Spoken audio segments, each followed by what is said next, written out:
Hi, everybody. Welcome back. Again, my name is Wendy, and I am a homeschool mom of three. And I'm Jennifer, homeschool mom of one. And today we are going to be talking about different curriculums and how to pick one. Yeah, So that's a big topic, right? it Because is, when you start homeschooling, this is nobody the knows what they're biggest doing. stressor. This is Hmm. the biggest stressor of any, like picking curriculum is so difficult. There are so many curriculums out there. Oh, And it I should not remember. be because you can change anytime you want.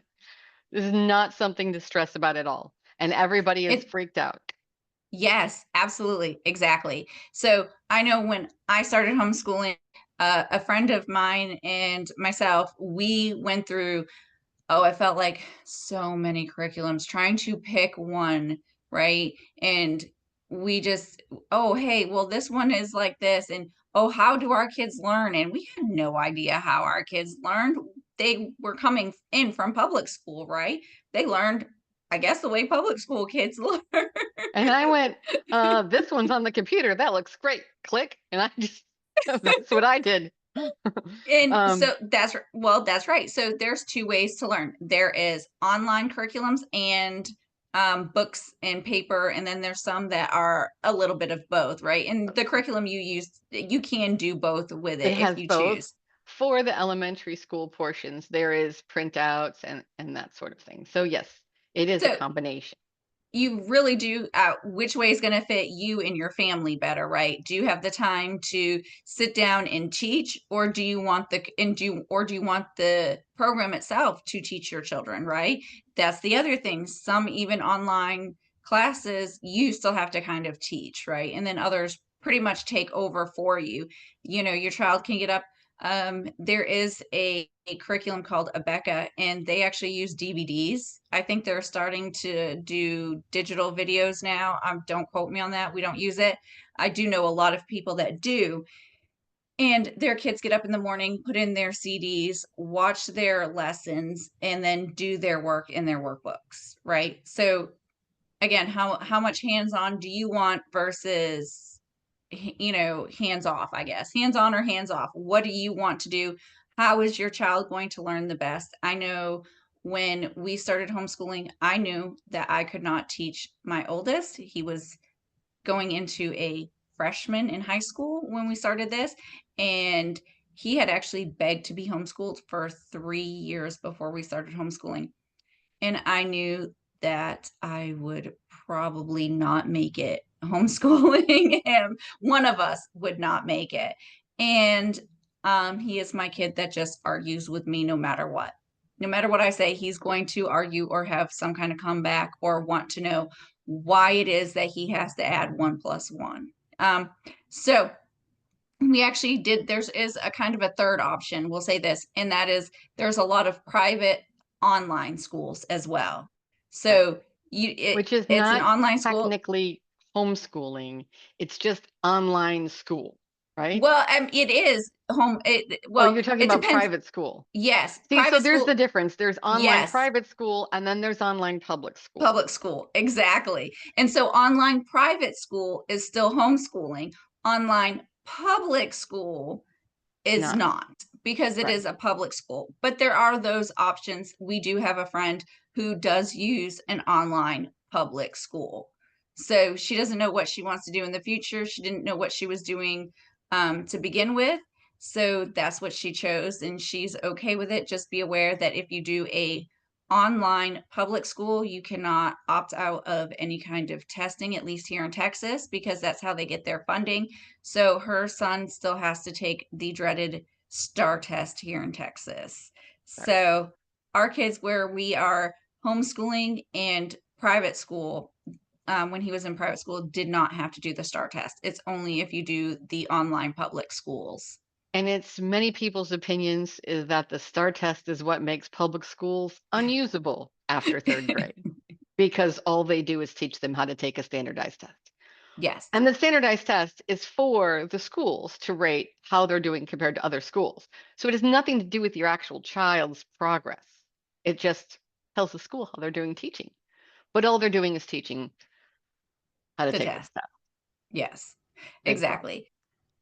And so once you figure out whether or not you want online or books or private school or what, right? Then you get to go through all of them because like I said, there are many. I mean, we can list a few of them here. I can give you some. There's some that are free and there's some that are quite expensive, right? Um, a Becca, I've already said a Becca. A Becca is, I will say this, a Becca is an exception, I guess, to a bigger rule, right? So they have actually two sides of their curriculum. They have a non-accredited side where you I don't know if they keep track of the grades for you on the non-accredited side, but it's not accredited. It's a little bit cheaper. And then they have the accredited side. This is what you may want to do once you get to high school. Again, in Texas, it's not necessary to do accredited at all at through any of it. Mhm. But if you want to, you can do the accredited side of a Becca once they hit high school or even younger. It's just really, really not necessary when they're younger. Um, so then there's that. So it's videos, it's workbooks, and it's, like I said, either accredited or not accredited. And the accredited side is always going to be more expensive. More expensive and more restrictive Yes, yes, because you absolutely. have to take the specific classes that they tell you to take in an accredited program, and you don't Yes, have flexibility. Whereas if you're yes. just homeschooling, you can choose what classes, you can choose the curriculum that you want for each subject. You can do a mix and match, and you're not bound by any other rules than that. And always don't be afraid to mix and match, right? So Mhm. when I started, I wanted all the same curriculum, right? I wanted one curriculum for everything. I That was my big thing. I wanted one curriculum for everything. And then I soon learned that one curriculum for everything was probably not going to happen. No, it's And now just I not use, comprehensive enough. You have to use yes, some sort of things to supplement because every program is gonna have something that it's weak in. yes, Right. yes, And we can give yes. some examples from our own experience with curriculums. Or So, that's not going to be the way your child learns. So we started off using the good and the beautiful, which it's some of it is free, some of it is not. In the free version, you can download it and the child can do it on their iPad if that's how you want to do it, or you can download it into a book and print it off. And I have a binding machine, so that's how I did it. I printed it and I bound it, and so my kids use workbooks. good, And good friend to have with the bonding machine and those big printers. Anyways, yes. So so that's how I did it. And that's how we started off anyway, doing it, right? And then I found that their math is what they call a spiral, right? So every day in every lesson, the child is actually doing three or four or more different kinds of math. So they're doing, clocks over here, adding over here, word problems over, it's a whole bunch of everything, and every time they touch on each thing they're learning a little bit more and it's spiraling, but they're doing multiple things all at once, so they're not really mastering one thing. And it worked in the beginning, but then there came a point where I realized my son was not doing a whole section of his math, like he would just not do that part. He's like, well, I'm not strong in that, so I'm just going to skip it and see if mom, checks my math today or not. And there were times where I will be honest, I didn't check his math every day. And then I'd go back and would be like, oh my gosh, you have not done, your fractions for the last, half, whatever, half a week, or, however many times they were in there, right? For that yeah. week or 2 weeks. Sometimes I'll be honest, sometimes I didn't check it for a couple weeks and he wouldn't do it. So I'm like, okay, we need to switch your math to something that's more mastery so that he can't Mhm. just skip a section, say he did his math and move on, or, because he did, you know, the clocks and he did the multiplication and the division, but he didn't do this. So we Now, needed since something that was more mastery, so we switched maths to something that was more mastery yes, based, now yeah. with we use Time for Learning online. Mhm. So their math program does work like that, where it works on mastery of things. And they do build, but it's not um it's separate chapters and you're going through things and learning how to do them. So that's where the math was strong. But the good and the beautiful was really great for science. And time for learning had a very, in my opinion, a very weak science program. It was cute and fun, but it just wasn't complex enough for what my son needed. Whereas the good and the beautiful is a pretty complicated, pretty like it's heavy material for what they consider to be middle school children. I mean, it's very comprehensive. So I felt like doing that with our co-op group was really great for him. And we still did the science with time for learning. I still had him do it, but it was so quick and short, and it just wasn't very a very robust curriculum for that. But the math was great, and that's what we used. Yes. And they have the lessons that they do are online with videos, and then they have you do some practice things online, but they also will let you download a whole workbook. And you can either print pages for certain things that they're not good at, or I would, in the beginning, I just had a printing company like spiral bind all of it, and I would just print it all out, and we would pick ones that he would do out of the workbook. So it gives you a combination of both, like the online and the written pages. Yes. And there's another, I know Time for Learning is, well, it's not overly expensive, but it is one of the more expensive type online learnings. Yeah, I But think there's, it's like it's cheaper for smaller children, like, yes, I don't remember, 15 to $25 a month or something. I think now I pay 250 or $300 a year, but I buy it when it's on when they on have sale. deals. Yeah, Yeah. so they'll have like pay for the whole year and you get 50% off, and that's what I do. So then I pay for the whole Mhm. year and I get every really hefty discount. Yes, and you look out for those too if you wanna use the online ones. I know, Mia Academy has some where they do, like, $1.99 for 3 months or something like that, and I don't know what it costs after that. They only go to 8th grade, though, where Time for Learning goes all the way up through high school. Some make sure you look into them, obviously, because some will only go up to 8th grade. I know The Good and the Beautiful, they're just starting to get some high school stuff, but their high school stuff is only, um, I think it right now, I don't quote me on this, but I think right now it's only language arts for high school. I think the last math they have is 8th grade. Um, so just look at the curriculum, see where, there's going to be a point where you may have to change anyway because they don't go up past that, right? We still use The Good and the Beautiful for language arts. Not My son does it all the time. My daughter occasionally will do it. I use it as kind of a filler. Um, and then we also have done Easy Peasy, which is online, and workbooks. So you print off workbooks or you can buy the workbooks on Amazon. They're super cheap. It's what they consider to be a free curriculum. I like it, but it is a little bit lacking, and you do have to, if you were going to really try and use it for a full curriculum, you would definitely have to make sure you downloaded like the lesson plans and made sure you followed those. And I still think it's kind of lacking. Like I like it. It's it's a good program, but it's not enough. We'll say that, right? For Yeah, me, it's for not my kids, I comprehensive don't feel enough. like it's enough, right? Yeah. But it does have some stuff and it is challenging. I won't say it's not challenging in certain areas, right?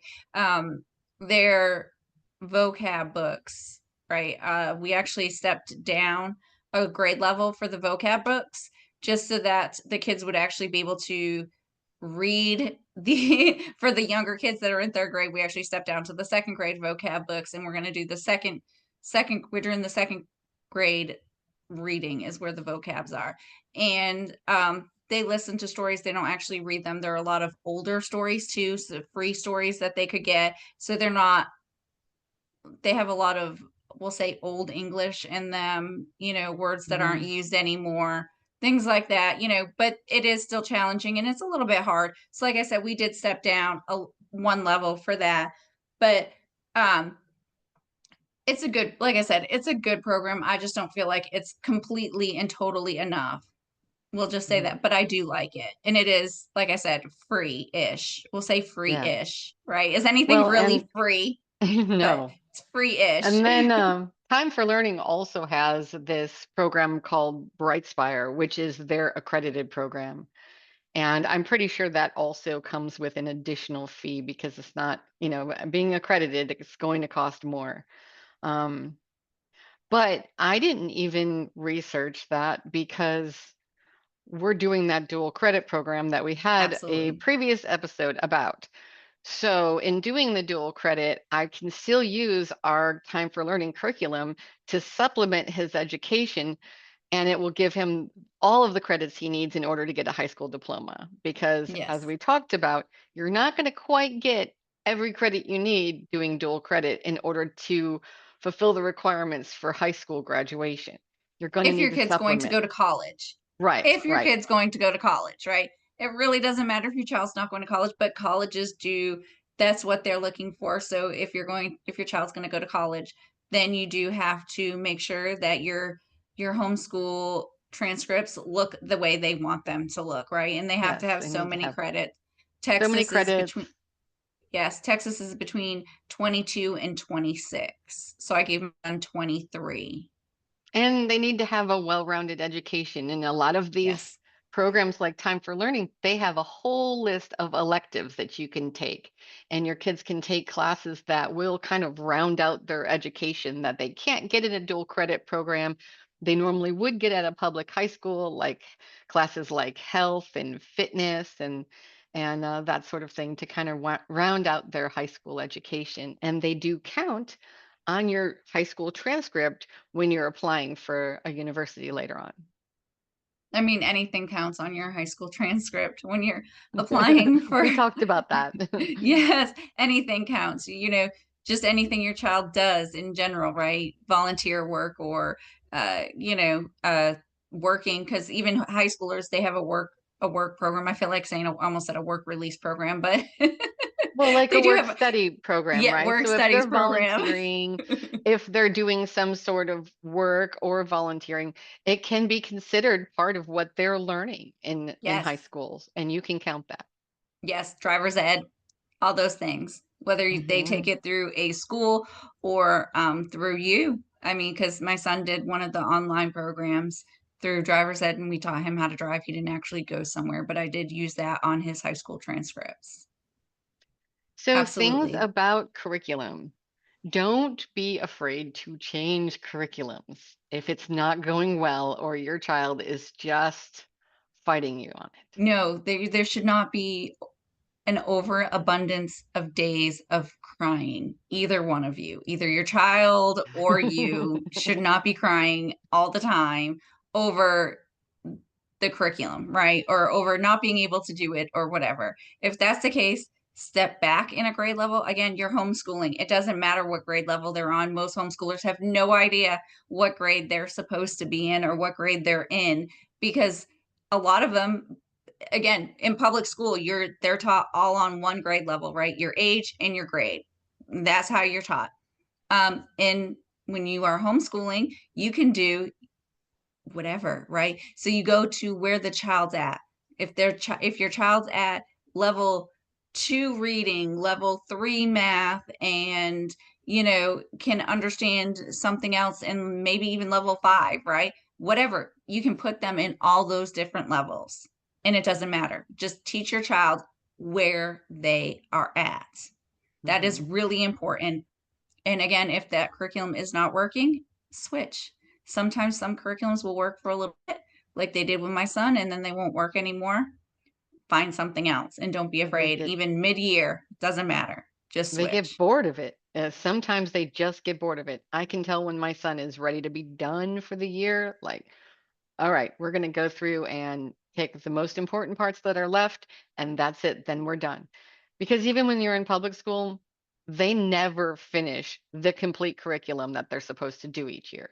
So you don't have to fit every single lesson in either because they wouldn't have done it in public school. Pick the things that are important for them to learn, pick the things that that grade level needs to have in it. And then if there's fluff, you don't have to do all of it. No, exactly. There's a lot of things that sometimes we have skipped in some of the curriculums, even that we use. We're just, even sometimes within a lesson. the good and the beautiful, their language arts actually has art in it, right? So sometimes they are, okay, well, now you've done this lesson on nouns or whatever, and you've done your spelling stuff that they have in there. And then they would have like an art project. I'm like, oh, I'm not feeling art today. So we're just going to skip Yeah. that. And honestly, you can even, don't be afraid to use sections of a curriculum. I just said, Mm. the language arts had spelling, and I didn't really like the spelling on language arts, so he just skips all of the spelling, and I do a different curriculum for spelling. It's that Mhm. simple, right? You can pick and choose out of the curriculums. You can pick and choose the curriculums. Don't be afraid to change curriculums even mid-year and put your child where they're at. Like, as long as Right. they're learning and progressing, right? As long as they're Mhm. getting there. Sometimes it may Mhm. take a little bit longer for your child to figure it out. That's okay. Like, they're a child, they're trying to learn. Instead of constantly trying to catch up like they would probably be trying to do in public school. Mhm. Or Well, and if the they're other thing advanced, like Jennifer's child, that's what I was or just if gonna they're say. advanced, like Jennifer's child, don't be afraid, like I said, to skip Skip some. ahead because, Skip for ahead. example, we did 5th grade math, which was primarily fractions. I mean, that's what they learn in 5th grade is fractions. It is fraction hell, like the whole year. So we get through that. Then I look at the curriculum for 6th grade. All this stuff is stuff that he's done already. Well, Time for Learning has like a speed program. It's like a 6-week speed program. Well, instead of doing a full 6th grade curriculum, which I know he's going to fuss at me because it's going to be the same things he already knows, and he's going to pull up a lesson. He's going to say, I already know this, and he's going to get mad at me. So we did the 6-week speed round. Well, it didn't take us 6 weeks to get through all of it. It took us 2 weeks to get through it. But basically went through everything we would have gone through in 6th grade. So that done, out of the way. There was no gaps. I knew exactly where he was on his grade level. And then we just moved on to 7th grade math. We completed 7th grade math. Pre-algebra, it's getting pretty good. Then I looked at the math for 8th grade. No, we're not doing that. It is like almost a carbon copy of 7th grade math. So now we're just going to move on to algebra.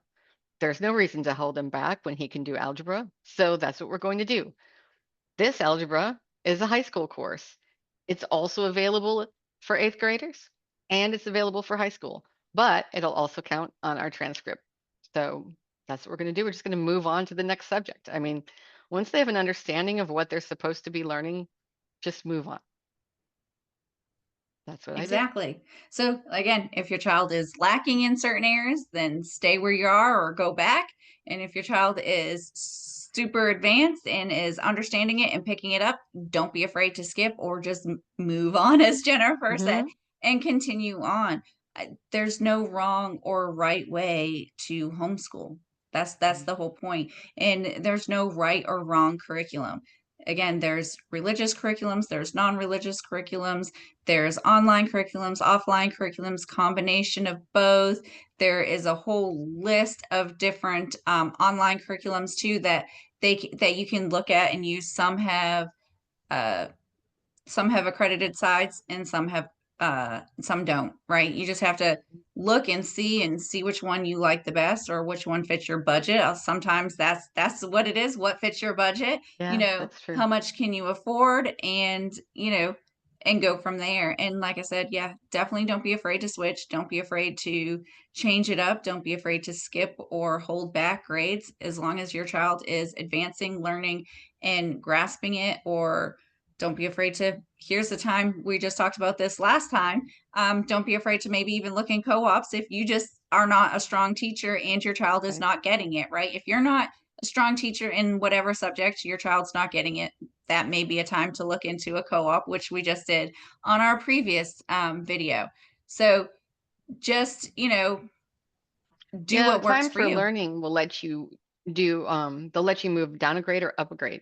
So if your child is like, let's say they're supposed to be in 6th grade, or that's a terrible example, 4th grade, they're supposed to be in 4th grade. 6th grade's at the end, so that's a bad example. Let's say they're supposed to be in 4th grade, right? That will unlock the curriculum for 3rd grade and 5th grade. So any subject that you're on, they could go up or down a level. So you could go ahead and start them at all one grade level and then go, oh, this is way too hard, bump them down. Or oh, this subject's way too easy. And they can be taking multiple grade levels, up to 3 different grade levels on that particular curriculum at the same time and not cause any problems or difference in price or anything. And that's And if you do helpful. workbooks, then you just go out and buy or download the next workbook or however whatever curriculum you're using. But yes, definitely don't be afraid to mix and match all things, not just grade levels, but curriculum in itself. We don't use all one curriculum anymore. We use several different actually, depending on the day, even sometimes. Because so right now my kids are on what I call a curriculum break. This is something I completely and totally made up, but we were working on our regular curriculums and we were just going and going and going.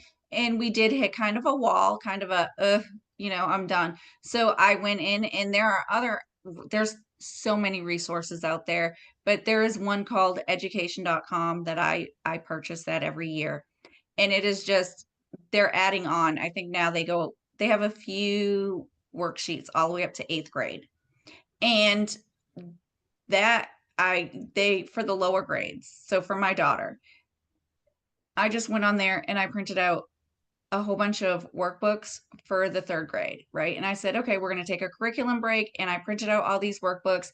And so every day she does 3 different workbooks in math. So she does 3 pages of math. It's like an adding and subtracting math, a fractions math, and a multiplication math, right? She does those. And then we do a reading and we do a writing, and we just do like 1 or 2 pages out of each and every workbook that I printed out. And she does, like I think there's maybe 5 or 6, 8, something like that I printed out. They have tons of them. So even if I wanted to, when I'm done, I could print out more and we could continue on our curriculum break and then go back to our regular curriculum at some other time. For us, we homeschool year round. So we don't Mhm. stop because it's summer, right? We take breaks. Sometimes we just take days here and there. Sometimes we take weeks here and there, especially around the holidays or in the Christmas. past. Yes, or in the past when we've gone on vacations or things like that, right? We just take random breaks, but for the most part, we school year round. Sometimes Yes. there's some people that we know that in the summer they switch. So like during the school year, they're hard on, math and language arts and reading and stuff like that. And then like in the summer, they'll just do like spelling and writing and, so it just, you can do it however you want and whatever works best for you. Don't think that your child has to, do 8 subjects every single day. Or school for 8 hours a day like a public school. No, Please don't make your kids take school for 8 hours. I mean, no, I would cry if I had to school my kid for 8 hours. That's crazy. It's not necessary. And there's some guides online as to how much time you should actually be doing classes with your kids. But young kids should be able to finish their work in an hour and a half. And older yes. kids can take 2.5 to 3 hours to do their work. But there's no reason in the world to be having your child sit at a desk or a computer or in a room for 8 hours a day. That is completely unnecessary. So Exactly. don't I mean, recreate public if school in your living room. well, if you really think about it though, too, like even going from public school, right? I mean, they have a lunch break. They have to, even I think in 3rd grade or so, that's when they start changing classes a little bit. They might have one teacher for their main things, but they start changing classes. So they have the walk time, the settle down time, and then they have the actual learning time, right? So if you take all the learning time, the actual learning time, even in public school, it's not going to be 8 hours. It's going to be 20 more minutes like per 3. hour of telling them to sit down and be Yeah, quiet. exactly. Exactly. It's going to be more like in their 8-hour day, it's going to be more like 2 or 3 hours of actual Yeah, learning really, it time. probably is. And then you don't have PE class and you don't have art class and you don't have, so, you need to make sure that you take out time for your kids to run outside and play and for them to do some art projects.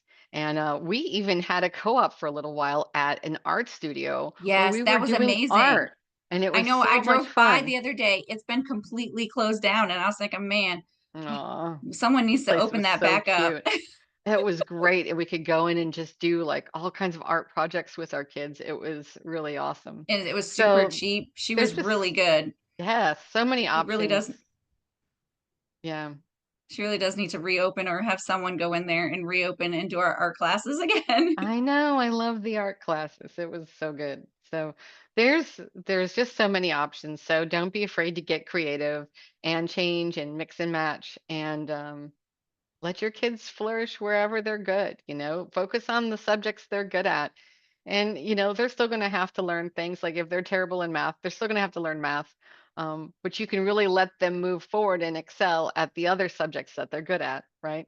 Right, and then keep them back in the math, right? And just, "Okay, we have to work on this a little bit Work on longer," this. No, right? I've threatened mine. Today we started reducing fractions. Oh, fun. Not at my house, it wasn't. No. I was so glad when that 5th grade fraction unit was over. I was like, we need to go on vacation. The best. And we also school year round, and we tend to take our longest breaks at Christmas. I'll take a week or so at Thanksgiving, and then I take, Christmas, New Year's, we take a solid 2 weeks no matter what. Springtime is tough. It's hard for them to sit still. So we are doing what Wendy's doing, where not only did we take a week off, but then we're taking a curriculum break, and we're going to do 2 elective courses over the next 2 months that are fun and lighter and will apply to our high school transcript, but they're not math. you know, they're not math, and that's the important thing for him. So we're learning about so one of the classes is strategies for academic success, which teaches them how to study, which is very important when you're going to be entering a dual credit program. And the next one is fitness for life, which teaches exercise and health habits and that sort of thing. So Oh, he needs very, that for yes, his Monday workouts. good real life classes, very applicable to day life, especially for a child with ASD. Those classes are like super therapist approved. She was like, wow, did you just pluck those out of the air? And I was like, well, I thought they would be good for him. She was like, "Psh, go you. Like, that was perfect. So we're going to do those 2 classes. And then in 2 months, we'll start algebra. And we're going to be doing language arts is like an ongoing thing with us.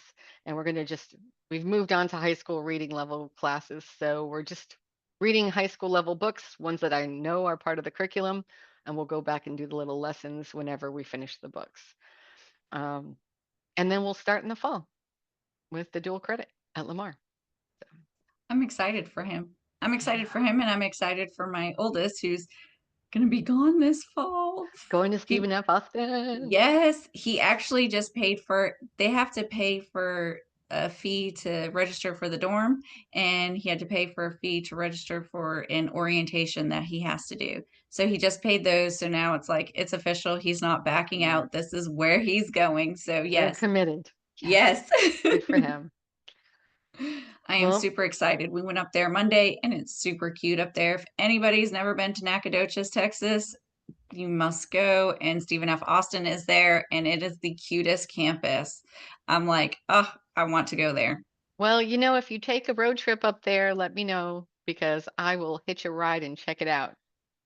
Oh, absolutely. You can come with us. We have to go up there and settle up all his he hasn't obviously gotten his classes for the fall yet, but we're doing that actually in a couple of weeks. Once everything has gone Okay. through. All right. Absolutely. You can come with us Count if me you in. want. Yeah. All right. Okay. Well, I think we've talked about everything as far as curriculums go, unless people Yes. have questions that they could put in the comments for us, and we Yes. will do our best to find the answers if we do not know them. Absolutely. All right. Well, All right. don't Well, forget don't forget to to like, share, subscribe, and all the hit the things, bell. right? Bing. Thank you. And we'll see you next time.